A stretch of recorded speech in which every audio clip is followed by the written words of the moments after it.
Trader et futur trader, bonjour, ici c'est Thomas. Donc avant de commencer, donc non je ne vais pas vous faire ma phrase habituelle, je voulais tout simplement vous souhaiter une très bonne année, une très bonne santé. Je vous souhaite aussi également de faire beaucoup de plus-value cette année sur les marchés boursiers. Bien sûr, je vous parle de plus-value, je vous souhaite bien sûr d'autres choses que des plus-values, mais bon, vu qu'on est lié, cette chaîne est liée au trading, voilà, je vous souhaite de bonnes plus-values, et bien sûr, bien d'autres choses, tout le bonheur que vous méritez, tout simplement. Voilà, donc du coup, on va passer à ma phrase habituelle. On change pas une équipe qui gagne. Donc voilà, tout ce que je vais dire aujourd'hui dans cette vidéo n'est pas un conseil d'achat ni de vente, c'est vraiment à titre informatif et pédagogique. Je ne suis pas habilité à vous donner des conseils, je ne connais rien de vous, je ne connais rien de votre patrimoine, donc vraiment c'est à vous de prendre vos responsabilités. Voilà, ceci étant dit, on va pouvoir passer à la première action. Là, je vais tout simplement dérouler des actions qui m'ont été demandées. Ni plus ni moins. Voilà, après on verra de quoi il fait demain, après-demain. En l'occurrence, cette vidéo sera par rapport à ça. Voilà, on va commencer par l'action Saint-Dupont. Donc là, chaque bougie correspond à une semaine de cotation. Donc du coup, vous pouvez voir que l'action revient de très loin. Elle a une énorme baisse, puis là, on a affaire on pourrait croire que c'est une stagnation. Finalement, si vous regardez les cours ici, vous voyez, ils sont autour de 0,12. Et par contre, alors si on se rapproche, alors on va repasser en données journalières. Vous voyez, si on se rapproche, les données d'aujourd'hui, on est plutôt autour de 0,06. Donc vous voyez, on a quasiment divisé par 2 par rapport à ce qu'on pouvait voir finalement à ces niveaux-là. On va revenir plus loin. Hop. Voilà. Vous voyez, entre ici et ici, finalement, les cours ont été divisés par 2. Alors certes, effectivement, c'était sur une très longue durée, mais voilà, c'était pour vous dire quand même que les cours continuaient à descendre au fur et à mesure, même si graphiquement parlant, ils sont tellement écrasés qu'en fait, on se rend pas compte que c'est en train de descendre encore. Donc là, on revient sur les bougies journalières. Voilà, donc clairement, c'est une baisse. Voilà, que dire sur l'action, il y a des petits volumes qui arrivent. Si on revient sur les données hebdomadaires, en fait, il n'y a pas forcément de volume extraordinaire ni quoi que ce soit. Vous voyez dans le passé, là, il y a eu des volumes beaucoup plus extraordinaires que sur la semaine dernière. Donc bon, voilà, je ne sais pas pourquoi cette action m'a été demandée, mais voilà, je préfère, voilà, je suis bête et discipliné, hein. Je vous la présente. Clairement, pour moi, il n'y a rien à faire sur l'action. Même pas. J'imagine que c'est par rapport au volume qui viennent d'arriver, mais c'est beaucoup trop tôt, il n'y a pas du tout de configuration de construction qui a été faite. Voilà, pour moi, il n'y a rien à faire. Voilà, peut-être que demain, il y aura une explosion à la hausse. Est-ce qu'il y a une news qui fait que la personne m'a demandé l'action? Je ne sais pas. J'avoue que je ne connaissais pas. J'ai pas suivi Saint-Dupont récemment, donc voilà, peut-être qu'il y a vraiment un coup à faire là-dessus. Mais moi, au niveau graphique, analyse technique, pour moi, il y a vraiment rien à faire. Les bougies, elles sont toutes moches. Il n'y a pas de volume, il n'y a rien. Voilà, pour l'instant, je ne fais rien. Il est beaucoup trop tôt pour rentrer en position sur l'action. Voilà mon avis personnel, tout simplement. Hop, on va passer à l'action suivante. Donc, on va passer à l'action ePlanet. On va juste prendre un petit peu de recul en mettant les bougies hebdomadaires. Donc pareil, forte baisse. Par contre, là, on peut voir que les volumes deviennent un peu plus intéressants. Donc, depuis avril 2020, les volumes sont arrivés. Alors, effectivement, par rapport à ici, vous voyez les volumes qui sont là. Là, ils sont en forte baisse ici, puis ils reviennent. Donc là, on va juste s'approcher pour voir un peu ce qui se passe. Donc, les volumes sont arrivés ici. Bon, ça continue à descendre. Donc, clairement, on est bien en tendance baissière sur l'action ePlanet. Par contre, oui, il y a des volumes extraordinaires qui sont arrivés juste là. Donc, voir s'il n'y a pas une news sur l'action ePlanet qui est arrivée, qui pourrait expliquer ceci. Pour moi, ce qu'il faudrait faire, c'est attendre tout simplement une construction qui pourrait peut-être se faire comme ceci. Et puis prendre position du coup à la cassure de cette résistance. Alors, la résistance que j'ai faite ici, ça se trouve, la base elle va se faire beaucoup plus bas, je ne sais fichement rien. Mais dans tous les cas, pour moi, il faut rien faire sur l'action ePlanet pour l'instant. Attendre que ça se construise. Et puis, ça se trouve, ça va encore continuer à partir vers le sud. Donc, pour l'instant, on attend, on voit ce qui se passe. Il serait même presque bien que l'action, il serait même presque bien que l'action elle consolide vraiment à plat sur plusieurs mois encore. Alors, j'ai peut-être été un peu loin, mais voilà, j'aimerais bien qu'au moins jusqu'au mois de juin, voilà, elle construise avant de pouvoir faire quelque chose. Parce que clairement, si ça explose comme ça à la hausse, alors effectivement, s'il y a une news, c'est différent. Mais bon, si c'est vraiment c'était une news, à mon avis, les cours seraient partis beaucoup plus haut. J'avoue complètement, j'ai pas du tout regardé les planètes. Donc c'est vraiment là, je vous la fais à chaud, etc. Donc pour moi, pour l'instant, c'est trop tôt. Par contre, éventuellement, s'il y avait une construction qui se faisait, question du pivot ici, donc de la résistance, et que ça part vers le haut, voilà, il y aura une petite construction qui serait faite. Voilà, pourquoi pas rentrer en position. Là, pour l'instant, je parle vraiment graphiquement parlant. S'il y a eu des news et autres, c'est peut-être différent. En tout cas, effectivement, les volumes qui sont ici montrent que quelque chose se passe sur l'action. Mais bon, voilà, il y a une forte hausse sur 2-3 jours avec les volumes qui sont là, puis à nouveau la baisse.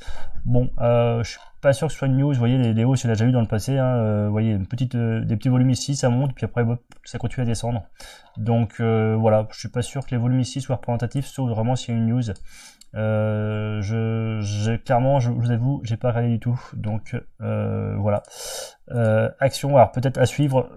Peut-être si vraiment il y a quelque chose qui se passe, sinon bah voilà, faut tout simplement attendre que ça construise et qu'on voit si effectivement on change de polarité, si finalement on a fini de PC et qu'on rentre à nouveau dans une tendance haussière. On va passer à The Blockchain Group. Par contre, celle-ci, complètement une configuration complètement différente, donc clairement on est bien en tendance haussière. Donc on m'a demandé finalement quoi faire sur l'action là. Alors la dernière fois j'en avais parlé, j'arrive vraiment à rien toucher. J'avais tracé un pivot ici, je crois que j'en avais parlé, je pense qu'on était comme ça, je pense, ou comme ça, enfin peu importe, je vous laisserai voir la dernière vidéo. J'avais tracé un pivot ici, finalement le pivot c'est bien, enfin c'était pile poil celui-là qu'il fallait tracer. Voilà, explosion à la hausse. Bon là du coup ça construit, tout simplement il faut attendre que ça construise avant de pouvoir rentrer en position. Alors par contre, il faut toujours prendre un peu de recul pour voir un peu les prochaines résistances, tout simplement. Vous voyez, il y a une zone qui est ici, qui finalement qui est un peu bloquée en fait. Alors on pourrait plus ou moins tracer une zone, vous voyez, qui est un peu comme ça. Voilà. Et en fait, du coup, si je la prolonge, je vais y arriver. Voilà, si je la prolonge, vous voyez, on arrive pile poil dessus. Donc il est fort possible que là, alors du coup il est fort possible qu'on rentre réellement dans la zone bleue et qu'après on consolide, ou qu'on finalement on l'explose. Dans tous les cas, il y a quand même une zone ici qui a été travaillée, même si elle n'a pas été travaillée vraiment à plat, elle a été travaillée un peu en descente. Il y a quand même une zone qui est ici.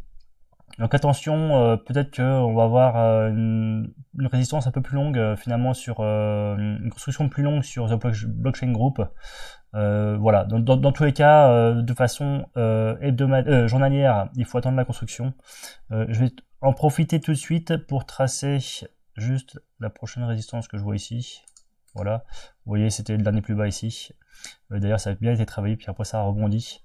Donc voilà, il y a une zone pour moi qui est dans la zone bleue par ici qui va être travaillée. Et après, la prochaine résistance, ça sera vers les 4,10 €. Donc voilà, voir en journalier ce que ça donne. Donc en journalier, alors effectivement là ça a travaillé un peu à plat. On pourrait éventuellement faire un pivot comme ceci. Alors, attendez, ce que je vais faire, c'est que je vais juste configurer la zone bleue pour qu'on puisse la voir de façon inférieure aussi. Hop. Voilà. Donc vous voyez la zone bleue, donc j'ai tracé en hebdomadaire, on la voit ici là, donc en journalier. On commence à rentrer dedans. Bon, voilà, ça commence à être une zone un peu travaillée, je pense. Voir un peu ce que ça donne là pour la suite. Dans tous les cas, effectivement, attendre que ça construise. Là, bon, on a quand même bien monté. Alors, elle n'est pas non plus de façon exponentielle, donc il est possible qu'on continue à monter. Mais bon, ça serait bien qu'il y ait une construction un peu plus longue pour une fois, qu'on fasse une petite pause, une vraie petite pause, avant de repartir sur des plus hauts. Mais bon, ça c'est juste après mon avis, hein, c'est l'action, elle fait bien ce qu'elle veut. Donc là, il y a un petit pivot, éventuellement prendre position dessus. Action suivante, donc Emova Group. Je crois que j'en avais parlé de cette action il y a plusieurs semaines de cette action. Alors là, on a donné hebdomadaire si je prends un petit peu de recul, voilà, donc l'action clairement belle baisse. Alors les volumes sont présents du coup depuis 2017, mais par contre on les voit, ils sont vachement plus présents depuis 2020. Ils sont arrivés fin 2019 et là clairement tout 2019 il y a eu de beaux volumes.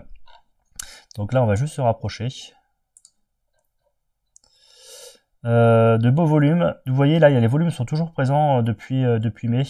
Alors je sais plus où j'en avais parlé de cette action, mais là les volumes sont toujours présents et l'action ne baisse plus.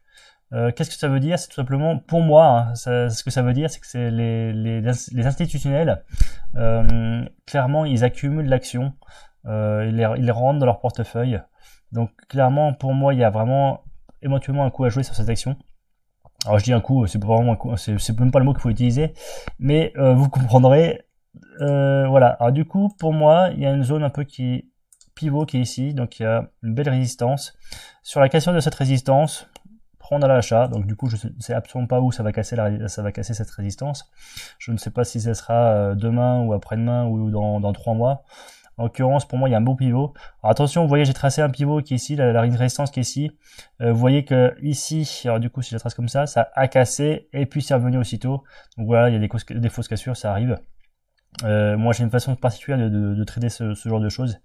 De toute façon, pour moi ici, quand on était ici, même quand ça a cassé là, voilà, c'était trop tôt pour rentrer en position, même s'il y avait des volumes. On était toujours plus ou moins en tendance baissière. Je préfère des fois prendre plus haut que de prendre trop tôt, tout simplement. Après, c'est tout simplement ma façon de trader. Hein. Bon, en l'occurrence, même si finalement cette cassure avait été plus haut, bon, j'ai une façon particulière de trader ce genre de choses. Voilà. Bon, dans tous les cas, on revient. Il y a une résistance qui est ici. Prendre à l'achat de cette résistance. Sinon, ouais, attendre que ça construise. D'autres peut-être prendront sur les supports. Vous voyez, j'ai fait une zone bleue qui est une zone de support. Donc voilà, après par contre clairement si on cassait ces supports bleus à la baisse, ça validerait tout simplement la hausse qu'on espère. Voilà. Après oubliez pas, il y a souvent ils aiment bien, il y a souvent des fausses cassures, donc il peut aussi très bien aussi avoir une fausse cassure par le bas. Donc faut pas non plus avoir peur si s'il y a une petite mèche et qui remonte, justement les petites mèches, ça permet de voir que les actions, que l'action, est achetée. Du coup, voilà, il y aura une exagération baissière. On verra une bougie avec une belle mèche du coup en bas. Clairement, ça voudrait dire que l'action ne veut pas descendre. Voilà ce que je cherchais.